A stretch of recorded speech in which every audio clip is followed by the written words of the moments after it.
All right, welcome back to the channel. So in this video, we're going to talk about Terence Crawford, Shawn Porter, and Brian McIntyre's reaction to the fight taking place. That is the trainer of Terence Crawford. Let's talk about that in this video.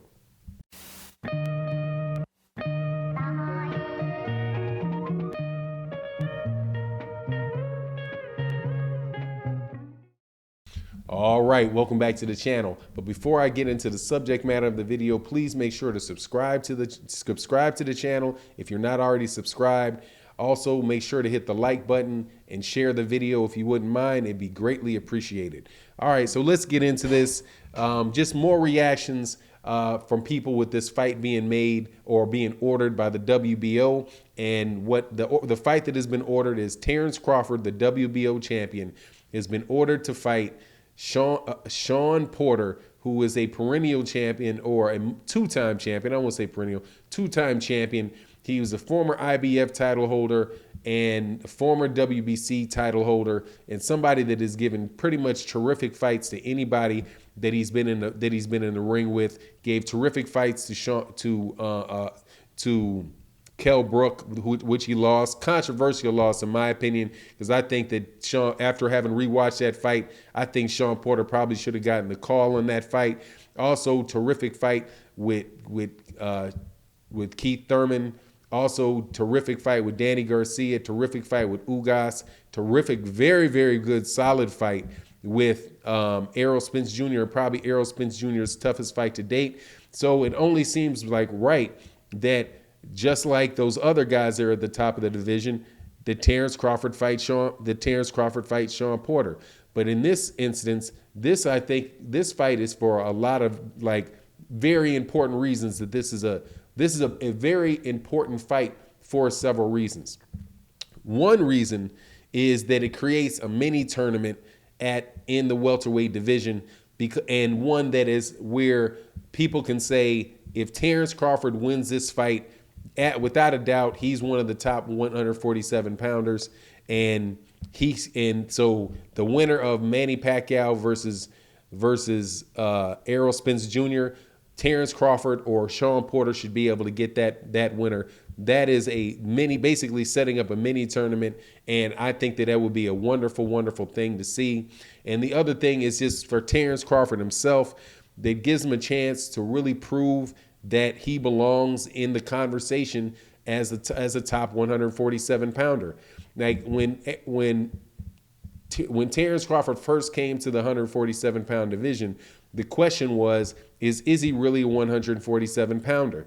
So, and it's been a while since people thought about it like that, but that was pretty much the question that was out there. Was like, he's moving up from 140 pounds. How will he deal with the power of the bigger fighters? How will he deal with the guys like Keith Thurman, Shawn Porter, Errol Spence Jr., people who are much bigger and sturdier than the guys that he was fighting at 140 pounds? Because even though Terence Crawford was an undisputed champion at 140 pounds, I don't think anybody would confuse the people that he was fighting with Hall of Famers, right? The best fighter that he's fought was probably down there at lightweight with Yuriorkis Gamboa, and the second fighter after that was somebody that got a lot of publicity, but I don't think ever really, didn't really pan out to be much, and that is Victor Postol. So the question when he was coming into 147 pounds is, how is he going to deal with that? How's he going to deal with that?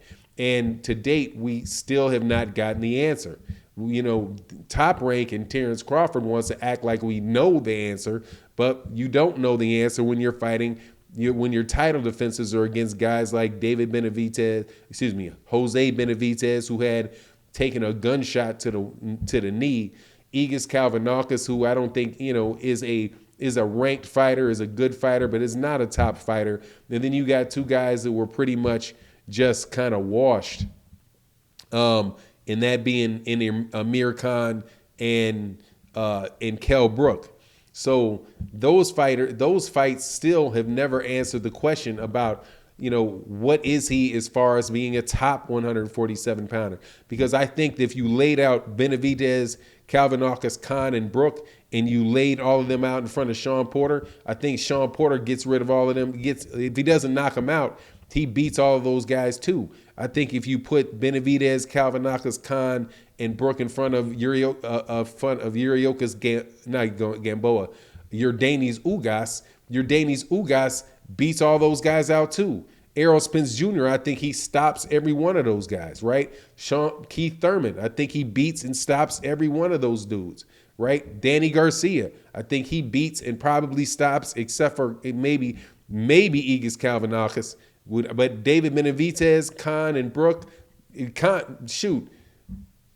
Khan was more fresh when Danny Garcia knocked him out. So it's like, we did not know. But this particular fight gives us an opportunity to see, to set up that fight between Errol Spence Jr. and Manny Pacquiao. Now what Brian McIntyre had to say about it is, it's go time, and then he says that they want the winner between Spence and Pacquiao, which is really, really good, because honestly, that is somebody in Terence Crawford's camp saying something that Terence Crawford was saying that he didn't want. And that's what it's like Terence Crawford is an enigma in that regard. One set of people in his camp are saying, like his co-manager said, that he was looking forward to, that they were looking forward to getting with the Spence, having a fight against Jose Zepeda, if this was before the fight against Shawn Porter was ordered. But they were saying they were looking forward to having one more fight under top rank, but then after that to go to the PBC and approach Al Heyman as a free agent to make the Errol Spence Jr. fight. But that's not what Terence Crawford was saying. When Terence Crawford himself is asked about it, Terence Crawford is saying that he doesn't want the fight, or that he's past the fight. Now you have Brian McIntyre doing the same thing, saying, we're looking forward to the fight with Shawn Porter, and then after we get Shawn Porter, then we get the winner of Errol Spence Jr. versus Manny Pacquiao. Now, for me, I don't know about any of it because when you have two groups of people saying, two sets of people, different people in the same camp saying different things, I can only go by what the track record is. And what the track record is me seeing Terence Crawford fight subpar performance, subpar competitors. Now, Bob Arum is saying that he's behind the fight and saying that he's going to be working with TGB, TBG, or TGP, Tom Brown Promotions. I always mess that one up. But they're going to be working with Tom Brown Promotions, and they're going to see who's going to put on the pay-per-view, and having both sides take financial responsibility for the fight or be at risk. And they really believe that this is a fight that they can make a lot of money on. So I think that because of everybody surrounding Terence Crawford on this, Bob Arum and the WBO and everybody kind of just, and the PBC or Shawn Porter triangulating that Terence Crawford is going to wind up having to take this fight. But I still just get this feeling like he himself, I don't know, I think he might take the Zepeda fight for $4 million instead of this. But any way it goes, it appears that Bomac is right, and that it is go time, and they're not going to be able to get out of it. So we'll see. Anyway, that's my thought on the matter. You let me know what you think. And with that, I'm out. Peace.